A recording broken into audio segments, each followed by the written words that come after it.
ایک سوال یہ تحریر فرمایا کہ نماز میں خشوع کیسے حاصل کریں؟ ایک مسلمان جس نے بچپن میں نماز عربی میں سیکھی ہے، اردو اور انگریزی میں کیا نماز پڑھ سکتا ہے؟ کیونکہ عربی سے ناواقف ہے اور اپنی زبان میں پڑھنے سے زیادہ خشوع حاصل کرتا ہے۔ بہت مبارک اور بہت اچھی کاوش ہے جو آپ نے جس کے متعلق دریافت فرمایا ہے۔ نماز میں یقیناً خشوع ہونا چاہیے۔ نماز میں اللہ کے سامنے بہت انہماک اور یکسوئی سے حاضری ہونی چاہیے۔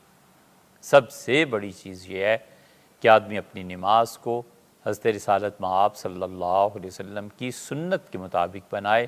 سب سے بڑی چیز یہ ہے کہ نماز کی جستجو میں رہے کہ حضور اقدس صلی اللہ علیہ وسلم نماز میں کون سی صورتیں پڑھا کرتے تھے، کون سی تسبیحات پڑھا کرتے تھے، کس موقع پہ کیا جملے ادا فرمایا کرتے تھے۔ یہ نماز میں خشوع و خضوع کی ایک بہت بڑی چیز۔ جہاں تک اس کا تعلق ہے نماز میں خشوع پیدا کرنے کا، تو در حقیقت نماز کے مسائل اور نماز کے ترجمے یاد کرنے سے حاصل نہیں ہوتا۔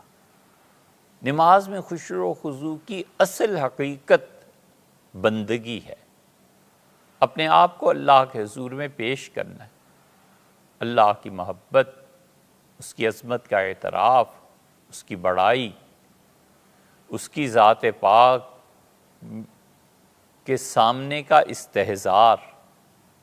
یہ سب چیزیں ایسی ہیں جو انسان کو نماز میں یکسوئی کی طرف لے جاتی ہیں۔ اس احساس کا غالب آنا کہ میں اس وقت اس ذات کے سامنے کھڑا ہوں جس کا علم اور قدرت تمام زمانوں اور تمام کائنات پر محیط ہے۔ حقیقت میں اگر ایک لفظ آپ دیکھنا چاہیں تو اللہ کی محبت نماز میں خشوع اور خضوع پیدا کرتی ہے۔ نماز کے ترجمے سے زیادہ ضروری یہ چیز ہے کہ اللہ کی محبت پیدا کی جائے۔ اللہ کی محبت دو چیزوں سے پیدا ہوتی ہے، ایک تو اللہ کی یاد سے۔ آدمی جس سے بھی محبت کرتا ہے اسے یاد کرتا ہے نا، اور کبھی ایسے بھی ہوتا ہے کہ جس چیز کو یاد کرتا رہتا ہے اس کی محبت دل میں پیدا ہوتی رہتی ہے۔ دونوں صورتیں ہو جاتی ہیں۔ تو اللہ کا ذکر، اللہ کی یاد ہر موقع پہ، زندگی کے ہر عمل میں اللہ کے ساتھ تعلق کی نسبت ہر وقت سوچنا۔ بس ایک چیز کہ میرا یہ عمل مجھے اللہ کے قریب کر رہا ہے یا دور کر رہا ہے، بس اتنی چیز۔ ہر کام سے پہلے یہ سوچنا کہ میرا یہ عمل مجھے اللہ کے قریب کر رہا ہے یا دور کر رہا ہے۔ یہ اللہ کی یاد ہی ہے۔ ایک یہ کام کرے، اس سے اللہ کی محبت پیدا ہوتی ہے۔ یہ صبح اٹھا ہوں، یہ مجھے اللہ کے قریب کرے گا یا دور کرے گا۔ اور پھر جب اسے یاد آئے گا کہ اللہ نے فرمایا وَسَبِّحْ بِحَمْدِ رَبِّكَ حِینَ تَقُومُ، اور جب تم اٹھو تو اللہ کی تسبیح جس میں اس کی حمد رچی ہوئی ہو یہ بیان کرو۔ تو آنکھ کھلتے ہی جس حال میں بھی ہے اس نے پڑھا سبحان اللہ و بحمدہ، سبحان اللہ العظیم۔ اٹھا ہے نا نیند سے۔ اللہ نے فرمایا حین تقوم، جب تم اٹھو۔ کس چیز سے اٹھو؟ اس کی تشریحات مفسرین نے مختلف کی ہیں۔ جب تم سو کے اٹھو تو پہلا جملہ اس نے آنکھ کھلتے پہ پڑھا سبحان اللہ و بحمدہ، یہ اللہ کی محبت اس میں آئی۔ بیٹھا ہوا ہے، اٹھا کرسی سے تو یہ پڑھا سبحان اللہ و بحمدہ۔ لیٹا ہوا ہے، آرام کر رہا ہے، باتیں کر رہا ہے، اٹھنا ہے، باورچی خانے کی طرف جانا ہے، صحن میں جانا ہے، گھر سے باہر جانا ہے، اٹھنا ہے نا۔ اٹھا تو پھر کہتا ہے سبحان اللہ و بحمدہ۔ اللہ کا ذکر اللہ کی یاد کو پیدا کرتا ہے، اللہ سے محبت اور تعلق کو پیدا کرتا ہے، ایک یہ، اور دوسرے اللہ کی محبت جن لوگوں میں ہوتی ہے ان کی صحبت اختیار کرنا، ان کو سننا، ان کے پاس جانا، ان کی محبت در حقیقت اللہ ہی کے لیے ہو جائے تو آہستہ آہستہ صحبت کی تاثیر اور محبت کا انتقال یہ ہو جاتا ہے، محبت منتقل ہوتی رہتی۔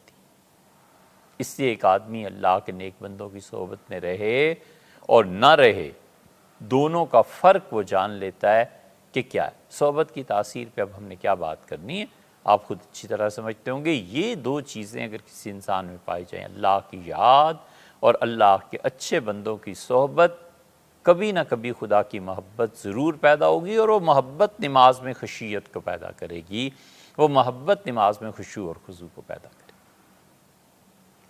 رہ گیا آپ کا یہ فرمانا کہ اپنی زبان میں پڑھنے سے زیادہ خشوع حاصل ہوتا ہے، تو دیکھیے بہت سمپل سی بات ہے، اگر ہم ان چیزوں میں زبان کی تبدیلی کی اجازت دے دیں جو چیزیں بنیادی طور پہ فرض اور واجب ہیں، تو زبان کی تبدیلی سے سارا دین ہی بدل جائے گا۔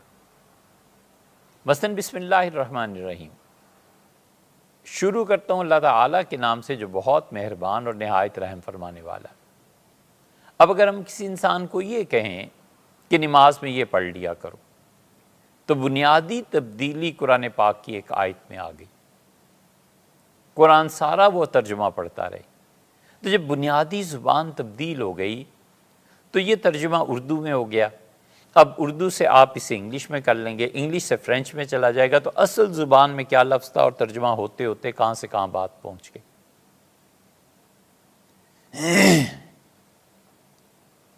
سارا دین ہی مٹ جائے گا، سارا دین ہی تبدیل ہو جائے گا۔ اس لیے کوئی بھی اپنی قانونی زبان کو بدلنے کی اجازت نہیں دیتا۔ پاکستان کا قانون ہے، یہ انگلش میں لکھا گیا ہے، کیا یہ کوئی اجازت دے گا کہ انگلش کے ترجمے کو اردو میں کریں اور پھر اردو کے مطابق جو دفعہ اور سزا بنتی ہے وہ لگائیں؟ اب ایک لفظ مثلاً وہاں لکھا گیا اڈلٹری، اردو میں یہ کن کن معانی میں استعمال ہوتا ہے؟ اب کوئی آدمی کسی کو حد سے بچانے کے لیے اس کا اردو میں وہ ترجمہ کرے جو اس سے حد کو ساقط کرے، کوئی قانون دان اس کی اجازت دے گا؟ تھیف، چور ہے، اور اگر اس کا ترجمہ کچھ اور کر دیں بددیانت، تو چوری اور بددیانتی میں کتنا فرق ہے؟ چوری کی تعریف اور ہے، بددیانتی کی تعریف اور ہے، کہاں سے کہاں بات پہنچ جائے گی۔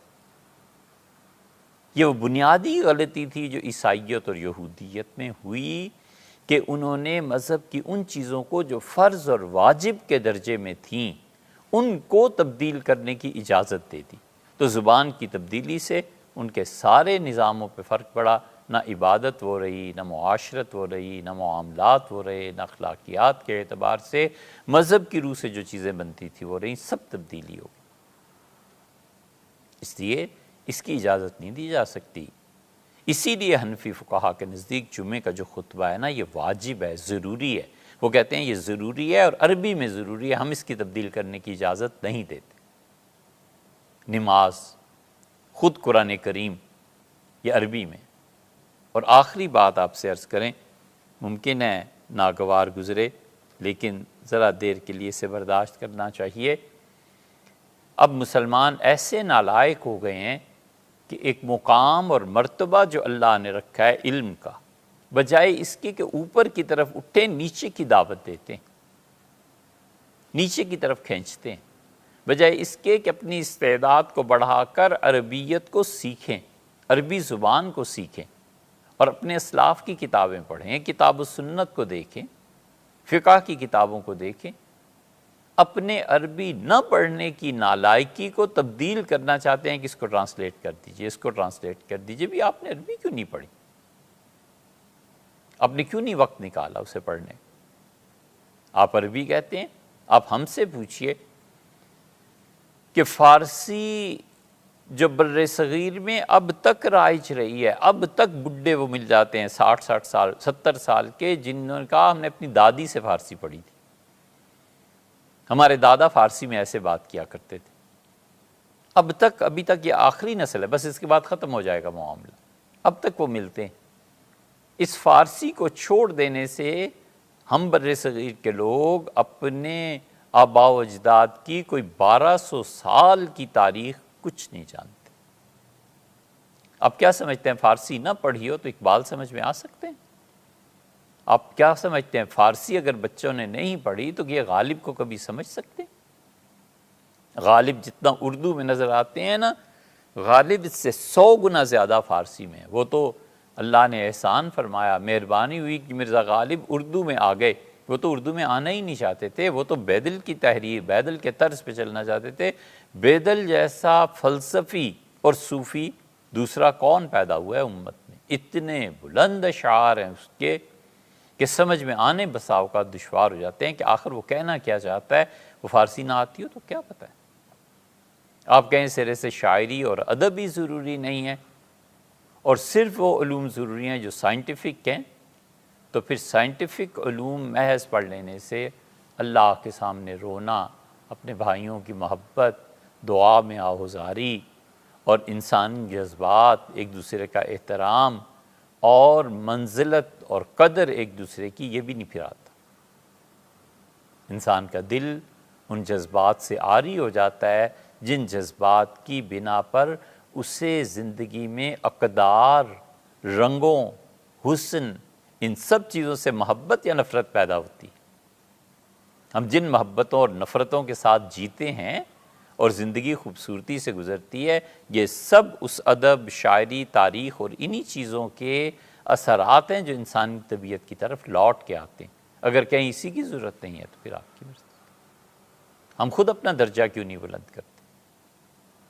ہم اپنے بچوں کو فارسی اور عربی کیوں نہیں پڑھاتے؟ حتیٰ کہ بہتر اردو کے لیے آپ کو معلوم ہے ہمارے یہاں آغا خان فاؤنڈیشن ہے کراچی میں۔ ہمارے علم کی حد تک پاکستان میں جتنے میڈیکل کالجز ہیں، 2 نے کام کیا ہے۔ ایک انہوں نے کام کیا ہے اور اچھا کام کیا ہے کہ آغا خان میڈیکل کالج میں جتنے بچے پڑھنے جاتے ہیں انہیں 1 مہینے تک عربی فارسی پڑھاتے ہیں تاکہ وہ بنیادی طور پہ کچھ تو سیکھیں۔ نہ ہونے سے تو 1 مہینہ اچھا ہے نا، کچھ تو سیکھیں کہ اردو میں کیا کیا الفاظ اور کیسے آئیں، کچھ نہ کچھ پڑھاتے ہیں۔ یہ قدر ان میں تھوڑی سی باقی ہے۔ اور ایک ہمارے یہاں اسلام آباد میڈیکل کالج ہے اور وہاں پرنسپل جو ہیں ڈاکٹر اکبر صاحب ہیں غالباً، انہوں نے پابندی لگا دی ہے کہ ان کے کالج میں کوئی اسٹوڈنٹ جینز نہیں پہن سکتا۔ انہوں نے کہا داخل ہی نہیں ہو سکتا ہمارے کالج میں۔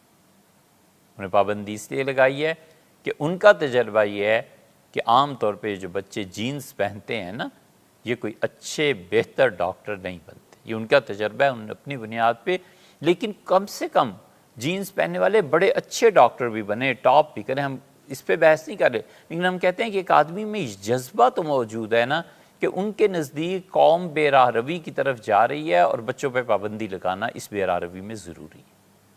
ان کا تجربہ ہے، آپ اس جذبے کی تو قدر کریں نا۔ اب اس جذبے کو تو دیکھیں نا کہ ایک آدمی نے اپنے جذبے میں، چاہے آپ کہیں غلط کام کیا کچھ تو کیا ہے، باقیوں کو تو یہ بھی احساس نہیں۔ لکھا ہے کہ چور کا ایک ہاتھ کاٹا گیا، پھر ایک پاؤں کاٹا گیا، پھر تیسری مرتبہ اس کا چوری میں آیا تو پاؤں کاٹنا تھا، تو اپنے وقت کے بہت بڑے بزرگ، کسی نے حضرت جنید بغدادی رحمۃ اللہ کا نام لیا، کوئی بھی ہوں، وہ گئے اور اس کے پاؤں کو چوما اور چلے گئے۔ لوگوں نے بہت نکیر کی، لوگوں نے بہت برا بھلا کہا۔ یہ لوگوں کا بہت زیادہ برا بھلا کہنا زیادہ پرواہ نہیں کرنی چاہیے۔ آدمی کو اللہ سے توفیق مانگتے رہنا چاہیے اور یکسوئی سے اپنے کام میں لگے رہنا چاہیے۔ ضمیر مطمئن ہو، نیت صاف ہو، اللہ سے مانگتا رہے، چپ کر کے اپنا کام کرے۔ اچھا بھئی، اس پہ بھی ایک بات یاد آ گئی۔ بات یہ تھی کہ وہ ایک کنویں میں بہت سے مینڈک جمع ہو گئے اور لوگ اوپر کھڑے ہو کے تماشا دیکھنے لگے۔ بہت مینڈک تھے اور ہر کوئی مینڈک اس پانی سے اچھل کے باہر آنا چاہتا تھا۔ تو جو ہی کوئی جمپ کرتا تھا، اوپر سے شور مچتا تھا کہ ارے مینڈک آ گیا، مینڈک آ گیا، ارے کیا ہو گیا، تو دب جاتے تھے۔ لمبی کہانی ہے بچوں کی، وہ آپ کو نہیں سنانی۔ ایک مینڈک نے جمپ لگائی اور منڈیر پہ آ گیا۔ منڈیر کا لفظ بھی بچوں سے پوچھیے گا کسے کہتے ہیں۔ ہم اتنے اپنی زبانوں سے دور ہٹتے چلے جا رہے ہیں۔ تو انسان جو کھڑے تھے بہت حیران ہوئے اور انہوں نے سوچا کہ اس مینڈک کو دیکھنا چاہیے، اس میں کیا ایسی بات ہے کہ سارے مینڈک چھوڑ کے اچھلا اور کنویں سے باہر آ گیا۔ تحقیق کی گئی تو پتہ چلا کہ وہ مینڈک بہرا تھا۔ زندگی میں بسا اوقات ایسے ہوتا ہے کہ آدمی کو بالکل بہرا بن کے اپنا کام کرنا چاہیے۔ اگر انسانوں کا شور سنتا رہے گا نا تو کنویں کے اندر ہی رہے گا۔ تو لوگوں کو تو عادت ہوتی ہے بغیر سوچے سمجھے، بغیر علم کے رائے دینے کی۔ تو انہوں نے بہت شور مچایا کہ جنید رحمۃ اللہ علیہ، اور چور کا پاؤں چوما۔ تو کسی نے جا کے پوچھا، کہا کہ بھی حضرت سے بھی پوچھ لو، دانا اور بزرگ ہیں، کوئی حکمت ہوگی جو ہماری سمجھ میں نہیں آئی ہوگی۔ تو جا کے پوچھا تو حضرت نے فرمایا چور کے پاؤں کو بوسہ نہیں دیا، اس کی استقامت کو بوسہ دیا ہے کہ واہ ہاتھ کٹ گیا، پاؤں کٹ گیا، مگر ساری زندگی جو مشن بنا لیا تھا نا اس پہ قائم رہا، اس سے نہیں ہٹا، سزا اسے اپنے مشن سے دور نہیں رکھ سکی۔ یہی چیزیں ہوا کرتی ہیں۔ اس لیے یہ جو اپنے آپ کو اوپر لے جانا ہے، جو شوق ہے، کسی میں شوق ہی مر جائے اور بڑے رتبے بڑے عہدے کو حاصل کرنے کی تمنا ہی نہ رہے، اس سے بہتر ہے کہ وہ خود مر جائے۔ تو عربی اور فارسی سے منقطع کر دینا، یہ نماز روزے ہی پہ نہیں، یہ ہماری ساری معاشرت پہ مرتب ہوا ہے۔ ہم میں سے کتنے لوگ ہیں جن چیزوں کو پڑھ سکتے ہیں؟ مغل بہت برے ہیں۔ کبھی فارسی کی اصل تاریخ آپ اٹھا کر دیکھیں تو آپ کو پتہ چلے کہ انہوں نے مسلمانوں سے زیادہ مہربانیاں اور مسلمانوں سے زیادہ اپنے ہم مذہبوں سے زیادہ اچھا سلوک دیگر اقوام کے ساتھ کرتے رہے ہیں، عہدے دیتے رہے ہیں، رشتے قائم کرتے رہے ہیں۔ حتیٰ کہ ان کی خواتین وہ ڈولی میں بیٹھتی تھیں اور ان کے قہاروں کو ہٹا کر یہ مغل بادشاہ خود اپنا کندھا پیش کرتے رہے۔